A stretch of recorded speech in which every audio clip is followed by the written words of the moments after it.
यानंतरचं भाषण काय असेल याची कल्पना करून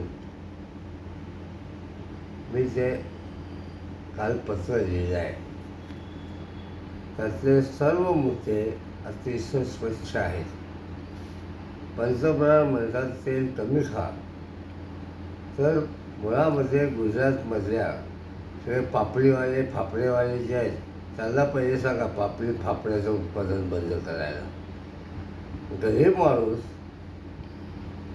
तेल मीठ मिरची आणि भाकरी खाऊन जगतो, त्याने तेलही खायचं नाही. आता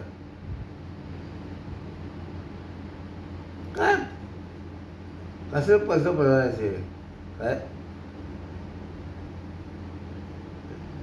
सर, म्हणून मी ते काल पत्र काढलं की आता तुम्ही लोकांच्या फक्त किडण्या मागायच्या शिल्लक ठेवलेल्या आहे व एक एक किडनी तुमच्याकडे एक्स्ट्रा आहे, तेवढे अमेरिकेतल्या परदेशातल्या लोकांना विकून टाका, म्हणजे देशामध्ये मोठं परदेशन येईल आणि देश आर्थिक संकटातून दूर होईल. काय असेल पुढचं भाषण हे यासाठी मी ते दिले.